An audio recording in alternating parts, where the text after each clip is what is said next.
उम्मीद रखते थे वैसी शिक्षा आप विद्यार्थी को देना। आप अगर पटवारी ग्राम सेवक बने हो तो आप अपने गांव के पटवारी और ग्राम सेवक से जैसी उम्मीदें रखते थे वैसी ही सेवाएं आप भी नागरिकों को, ग्रामीण जन को देना। और साथ ही साथ में मैंने पहली बार देखा, और यहाँ आते वक्त मैंने सुरेंद्र जी से पूछा, मैंने कहा केवल राजपुरोहित प्रतिभाएं हैं या फिर गांव की सभी प्रतिभाएं हैं? तो सुरेंद्र जी ने कहा कि गांव की सारी प्रतिभाएं हैं, और यहाँ पर इंद्राना के अंदर जितनी भी प्रतिभाएं हैं, किसी भी कास्ट की हो, यहाँ जातिवाद नहीं है। यहाँ जो बौद्धिक क्षेत्र के अंदर अपना अपना नाम कर चुके उन सभी को सम्मान दिया जाएगा। मुझे सबसे बड़ा सुकून उस समय मिला। और दूसरा सबसे बाद मैंने ये पूछा कि मंच पे और किस किस को बुलाया गया, और सबसे आयोजकों को मैं इस बात का भी धन्यवाद देना चाहूंगा कि प्रतिभा सम्मान समारोह था, तो प्रतिभा सम्मान समारोह में आपने सभी एकेडमिशियन जो थे, जो कला शिक्षा क्षेत्र से जुड़े हुए लोग थे, उन्हीं को बुलाया, किसी राजनीति से जुड़े हुए व्यक्ति को नहीं बुलाया। ये भी एक बहुत अच्छी बात है। ऐसा बहुत कम अवसर देखने को मिलते हैं जब प्रतिभा सम्मान समारोह में ऐसे राजनेता वर्ग को बुलाया जाता है जिनका शिक्षा से कोई लेना देना नहीं होता। यहाँ पर ये मैं यूनिक एग्जाम्पल देख रहा हूँ जहाँ सारे शिक्षक या यूं कहिए कि शिक्षा से जुड़े हुए लोग ही है। अब मैं 10th और 12th की बात करूंगा। मेरे 10वीं में 49% बने और 12वीं में मुश्किल 60% बने, तो मेरे को एक प्रकार से रिजेक्टेड अभ्यर्थी घोषित कर दिया गया कि ये जीवन में कुछ नहीं कर सकता।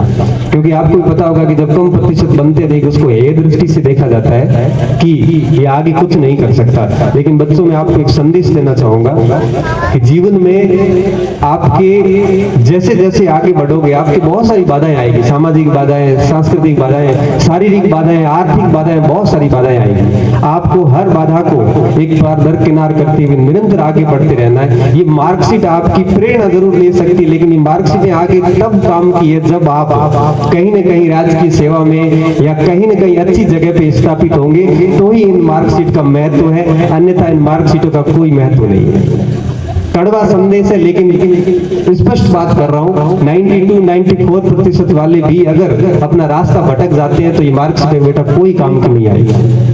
और 47-45 वाले लड़के भी, लड़के लड़कियां जितनी भी है, ये भी अगर रास्ता नहीं भटके और अपने लक्ष्य को ध्यान में रखते निरंतर आगे बढ़ते रहे तो निश्चित रूप से ये 47% की मार्कशीट 94% पे भारी पड़ेगी। आपके सामने ऐसे कई हजारों एग्जाम्पल देखने को मिलेंगे।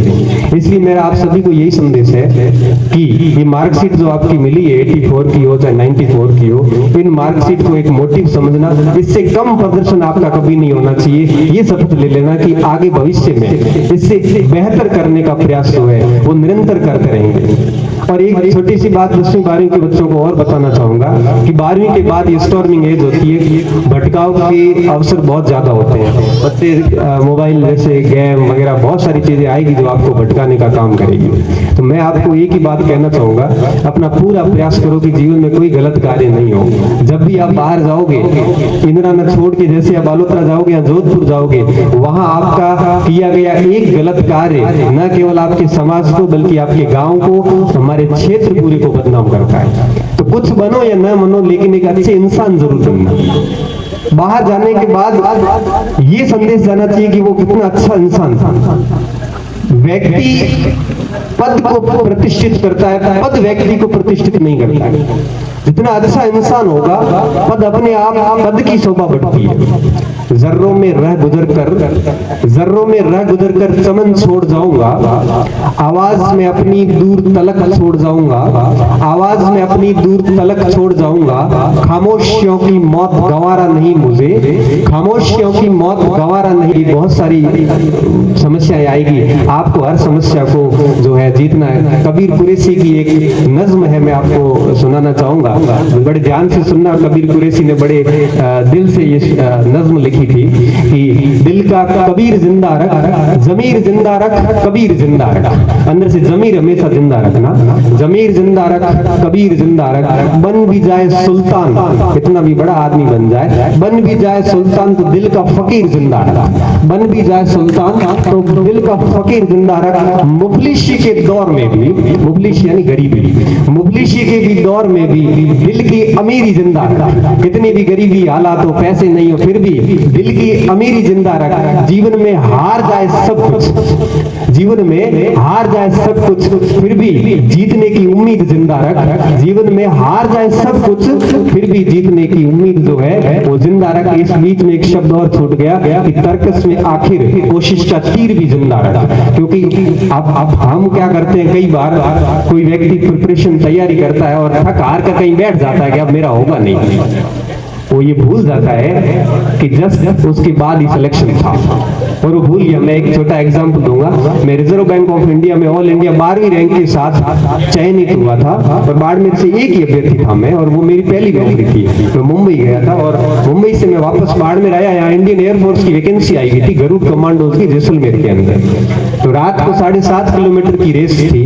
रात को रेस शुरू हुई थी करीबन 1:30 बजे के आसपास, कुछ भी दिख नहीं रहा था। हमने दौड़ना स्टार्ट किया, दौड़ दौड़ के थक गए और लास्ट में मैं बैठ गया। मैंने कहा अपने से 7.5 किलोमीटर वाला मामला होगा नहीं। तो पीछे से एम्बुलेंस आती है एयरफोर्स वाली, उसने कहा बेटा आधा किलोमीटर रहा है, थोड़ा और कोशिश कर लेगा तो ये रेस हो जाएगी, तेरा सिलेक्शन हो जाएगा।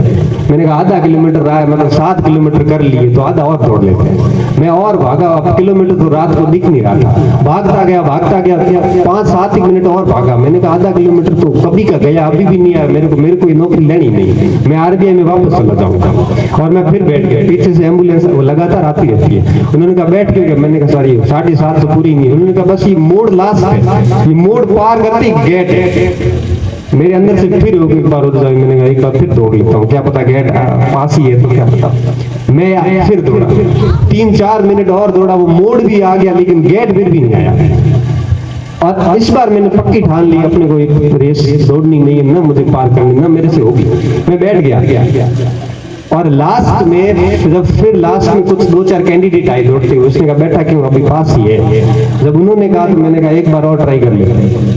और आप यकीन नहीं मानोगे कि जैसे ही मैं कोई 50-100 मीटर दौड़ा और जैसे ही वो राउंड क्लियर के सामने गेट थे, अगर मैं वहां बैठ जाता तो मैं उस एयरफोर्स की वैकेंसी से बाहर हो जाता। लेकिन मैं बैठा नहीं और उस दौड़ को सतत रूप से पीछे मोटिवेशन मिलता गया। और जैसे जैसे मोटिवेशन मिला, मैं निरंतर अपनी रेस भी आएगा, प्यासे के पास चलकर समंदर भी आएगा, थक हार कर न बैठ के मंजिल के मुसाफिर, थक हार कर न बैठ मंजिल के मुसाफिर, मंजिल भी मिलेगी और मिलने का मजा भी आएगा, मंजिल भी मिलेगी और मिलने का मजा भी आएगा। अगर आप कहीं बैठ गए थक हार के तो आपको कभी मंजिल नहीं मिलेगी। बस सतत रूप से चलते रहना, कभी न कभी मंजिल आपके दर पे आएगी।